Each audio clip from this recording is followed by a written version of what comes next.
there are some exceptions, but we won't go through, the horrible things, but Yeah. a lot of what happens to you is a gift.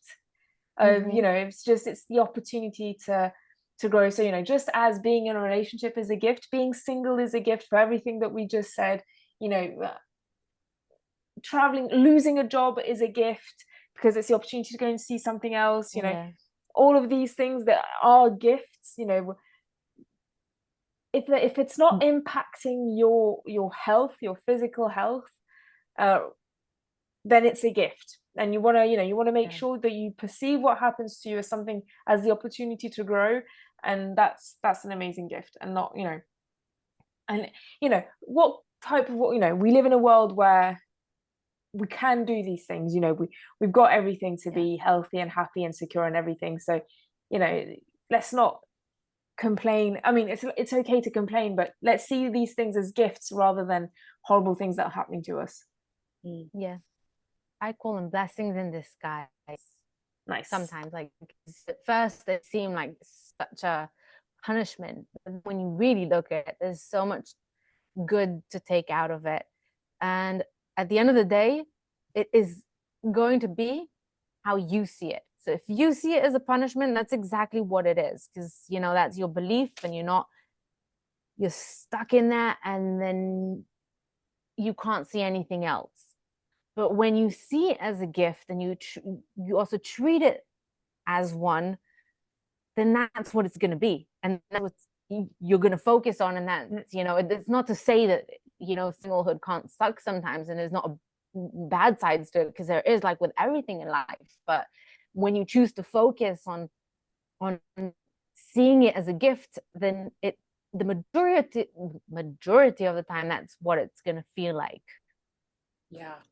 There's so much power in your perception. Mm-hmm. And yeah, I think there's good and bad points to the single season. Like loneliness is a huge one. It's affected. Mm-hmm.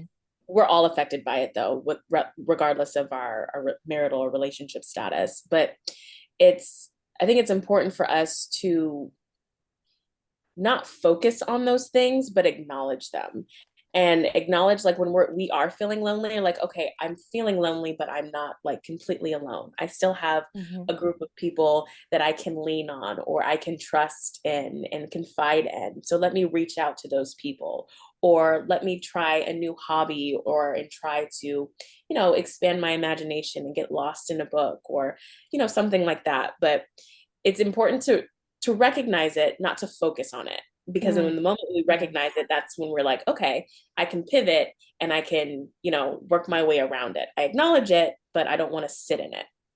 Yeah. Yeah. In Just find the balance, that it's normal to feel that way. And Normal. you're also not making it abnormal, so suddenly it seems like a big darker thing than it is. That it's not. It's normal to feel that way, and it's fine, and we'll let it happen and move on. Yep. Yeah, well, what I do, I also do yoga, and I do a particular brand of yoga called tantric yoga. But I don't know if you, yes. And we say, the word we use for these emotions is, like, you want to honor the emotion and not dwell in it. It's just, it's there, and it's just, and sometimes, and so with this type of thinking of, like, practicing yoga, they say there are no negative or positive emotions. They're just high and low vibrations.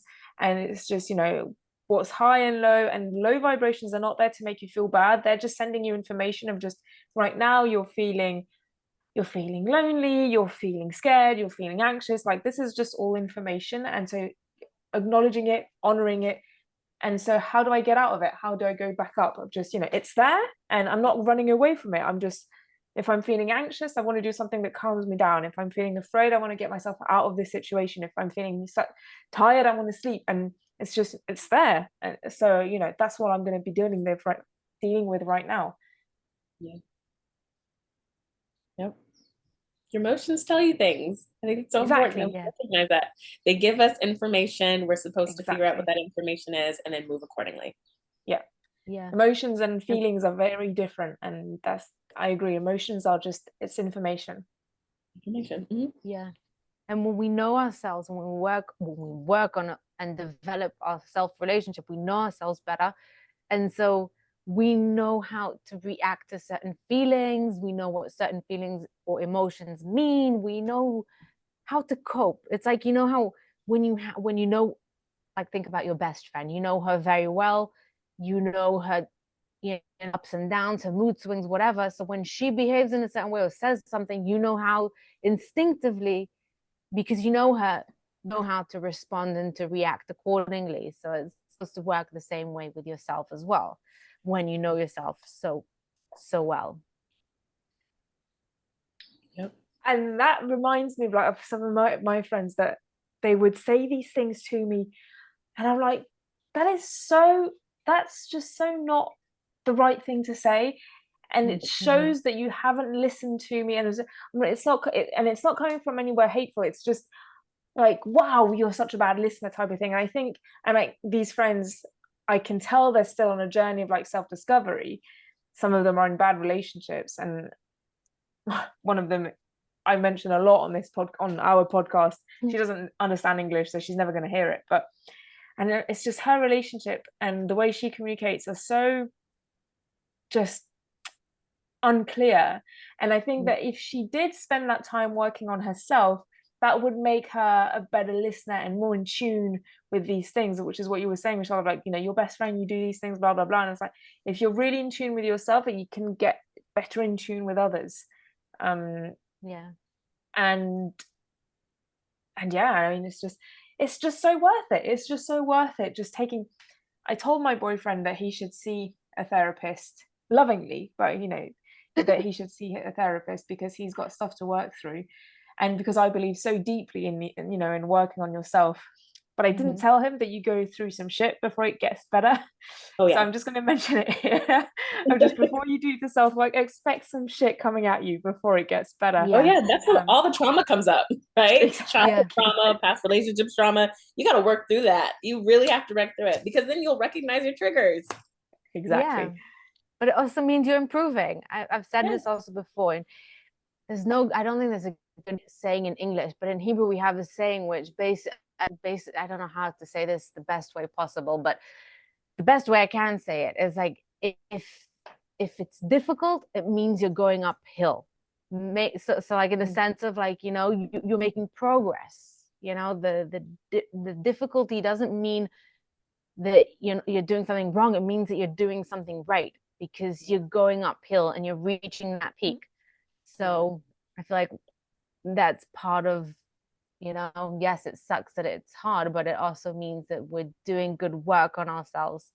You know, a bit like when our muscles get stiff after a very good workout. Yeah. Yep. Yeah. So being single is a very good workout, basically. yes, it is. Oh my God, it's the best workout, especially if you do it right. It is a good workout. I think that's a good, like, nice way to end the podcast. Megan, do you have any kind of nuggets of wisdom you want to share before we close, and then just plug your Instagram and everything? Nuggets of wisdom. I don't have any nuggets of wisdom at the top of my head. I mean, I think the one thing that I want people to understand is that singleness, it is beautiful, and you do have to work on yourself.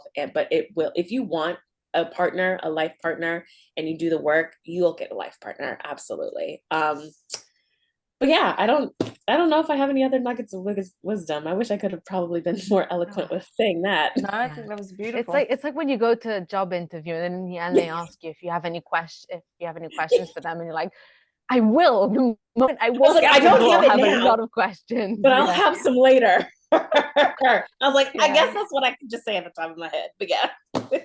No, amazing. Oh, yeah. I had so much Anyway, fun. go follow Megan, because she has a lot to say on her Instagram, and thank you. She publishes the best articles, and I think you should all go and check it out, because there's a lot of pearls of wisdom over there. Thank you. I was gonna say, that's where all the wisdom. It's out of my head, and it's in the internet.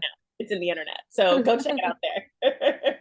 Amazing. So follow Single Girl Club on Instagram and also Pop Culture Cupid on all the social media platforms and Yeah, Spotify. come And join us. We need more people in the house. Yeah, we thank you do. guys for having me. Our pleasure. Bye, everyone. Bye. Bye.